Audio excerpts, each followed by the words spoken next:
His sound startled me, a deep, rhythmic pounding that reverberated through the quiet stillness of the afternoon.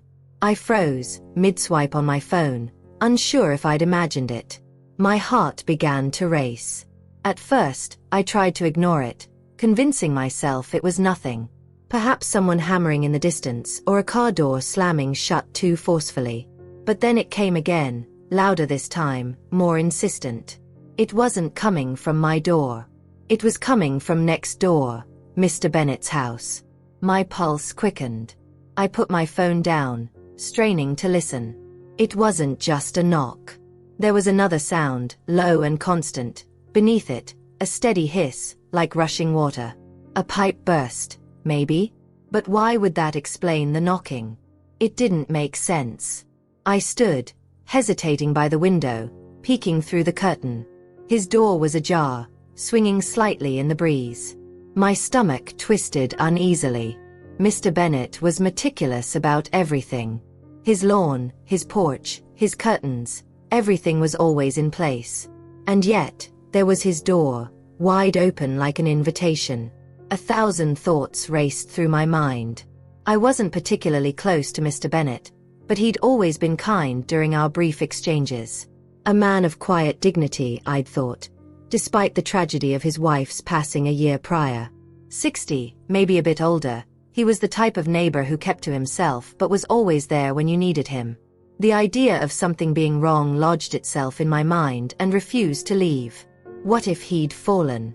Or worse? I stepped outside, the brisk air brushing against my arms. The knocking had stopped, but the sound of rushing water persisted. I approached his door cautiously, glancing around to see if anyone else had noticed. The street was eerily still, as if the world was holding its breath. "Mr. Bennett," I called, my voice louder than I intended. No answer. My heart thudded against my ribs as I stepped onto his porch. I knocked once, twice, but the sound seemed to vanish into the void. The door creaked open further with the slightest push of my hand. The entryway was dark and quiet, save for the faint, persistent hiss. "Mr. Bennett," I called again, louder this time. Still nothing. I should have left. I should have turned around, closed his door, and gone back home. But I didn't. Something about the stillness inside, the unanswered calls, drew me in like a magnet. I took a step forward, then another, my shoes muffled against the carpet.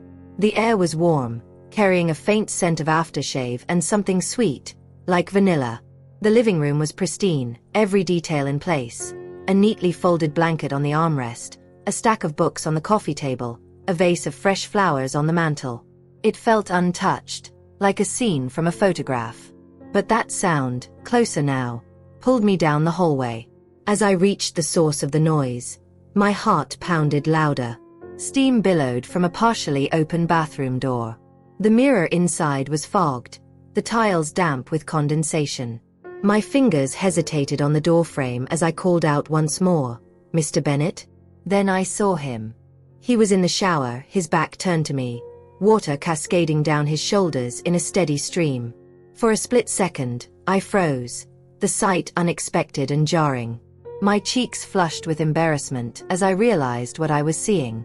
Before I could retreat, he turned slightly, catching my reflection in the fogged mirror. Our eyes met. His widened briefly, but there was no anger, no shock, just a quiet, almost amused surprise.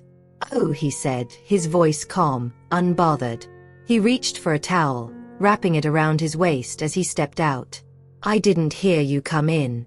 I'm so sorry," I stammered, my words tumbling over themselves. The door was open, and I thought something was wrong. I heard water, and his lips curved into a small smile, softening the lines on his face. "It's all right," he said, his voice steady. "You were just worried. I should have locked the door." The kindness in his tone caught me off guard, disarming me completely. I'd expected frustration, irritation, anything but this. My embarrassment deepened, and I turned toward the door, desperate to escape. "I'll leave," I mumbled. "I didn't mean to intrude." "Wait." His voice stopped me mid-step. I glanced over my shoulder, avoiding his gaze. "Thank you," he said, sincerity woven into the words. "It's nice to know someone cares." Those words lingered long after I left his house, replaying in my mind like a broken record. I tried to shake off the encounter, telling myself it was a simple misunderstanding, a harmless mistake. But the way he'd looked at me, the calm in his voice, stirred something I couldn't quite name. For the next few days, I avoided him. Embarrassment lingered like a shadow, making it impossible to face him. Yet, every time I walked past his house, my mind replayed that moment in the bathroom, unbidden and unrelenting. The way he'd smiled. The quiet understanding in his tone. One afternoon, as I crouched in my backyard, pruning the overgrown bushes, his voice startled me. "Looks like you've got a green thumb," he said, leaning casually against the fence that separated our yards. I froze, the pruning shears slipping slightly in my grasp. My heart leapt into my throat, and I turned to face him. "Not really," I said, forcing a laugh. "It's more trial and error." He chuckled, his laugh low and warm, like the rumble of distant thunder. "Better than me," he admitted. "My wife used to handle the garden. I've let it go since his voice trailed off, his smile fading just slightly. The sadness in his eyes struck something deep within me, an ache I didn't fully understand. Without thinking, I said, "I could help if you want." His eyes softened, and he nodded. "I'd like that." And just like that, something shifted. What began as a mistake turned into a routine, each passing day drawing us closer. I wasn't sure how it had happened, how a simple act of neighborly kindness had turned into something more. At first, it was entirely innocent, helping Mr. Bennett with his garden, sharing quiet conversations about his wife, his career, and the life he once had. It felt harmless, like stepping into someone else's story for a little while, one far removed from the quiet monotony of my own. But over time, I began to notice the subtle shifts. The way he would pause to listen more intently when I spoke, the way his gaze lingered just a second too long, and the way my chest tightened every time it did. One afternoon, as the sun dipped low on the horizon, painting the sky with streaks of pink and gold, we stood together in his garden, surveying the work we'd done. The overgrown bushes had been trimmed back, the flower beds revived with vibrant blooms, and the small fountain in the corner burbled softly, as though it, too, had found new life. "You've done more for this place than I have in years," he said, breaking the comfortable silence. His voice was warm, almost reverent, as though he were speaking not just about the garden but about something else entirely. "It's nothing," I replied, brushing dirt from my hands. "You just needed a little help." "Maybe," he said softly, his eyes fixed on mine. "Or maybe I just needed someone to remind me how much life there still is to enjoy." His words hung in the air between us, charged with a meaning I wasn't ready to confront. I looked away, laughing nervously. "Well, you've got it looking great now. Your wife would be proud." He didn't answer right away, and when I glanced back at him, his expression had shifted. Gentle, yes, but with an intensity that made my breath catch. "She would," he said finally, his voice low. "But it's not just the garden that feels alive again. It's me." I should have walked away then, made some polite excuse to leave. Instead, I stood there, rooted to the spot, my heart hammering in my chest. His words stirred something inside me, something I'd been trying to ignore for weeks. I started, but the words faltered. What could I say? That I felt it too. That being around him had awakened a part of me I hadn't realized was asleep. He stepped closer, not enough to invade my space, but close enough that I could feel the warmth of his presence. "I don't want to make you uncomfortable," he said, his tone measured, careful. "But I think we both know there's something here." My throat tightened, a knot of emotions I couldn't untangle. "This is wrong," I whispered, though the conviction in my voice wavered. "Is it?" he asked, his gaze steady. "Or is it just unexpected?" I didn't have an answer, and I hated that I didn't. All I knew was the way my heart raced when he was near, the way my thoughts drifted to him when I was alone. "It doesn't matter," I said finally, forcing my voice to sound firm. "I'm married." He nodded, his expression unreadable. "I know," he said. "And I'm not asking for anything. I just wanted to say it. To acknowledge it." I opened my mouth to respond, but no words came. Instead, I turned and walked back to my house, my thoughts a swirling storm of guilt, confusion, and something else I didn't want to name. The days that followed were a blur. I threw myself into housework, errands, anything to keep my mind occupied. But no matter how busy I tried to stay, thoughts of Mr. Bennet crept in. His voice, his smile, the way he'd looked at me in the garden. I told myself it was just a phase, that it would pass, but deep down, I knew better. Something had shifted, and there was no going back. One evening, as I was cleaning the kitchen, my phone buzzed. It was my husband, calling to say his business trip had been extended by another week. I plastered on a smile, assuring him it was fine. But the moment I hung up, the weight of the empty house pressed down on me like a physical thing. I couldn't stand it. The silence, the stillness, the gnawing loneliness. Before I knew it, I was baking. The act of measuring, mixing, and folding gave me something to focus on, something tangible to do. When the cookies were done, golden and warm, I stared at them for a long moment, unsure what I'd made them for. And then, without really thinking, I found myself heading to Mr. Bennet's house, the plate of cookies balanced in my hands. When he opened the door, his surprise was evident, but his smile was warm, welcoming. "For me?" he asked, motioning toward the cookies. I shrugged, feeling suddenly self-conscious. "I thought you might like something sweet." He stepped aside, gesturing for me to come in.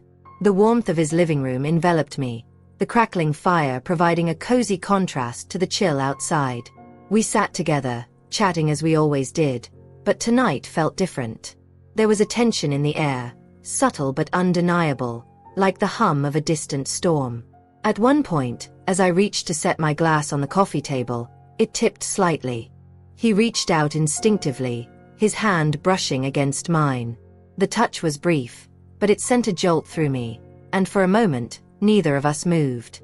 "You don't have to stay," he said finally, his voice quiet but steady. "If this feels wrong."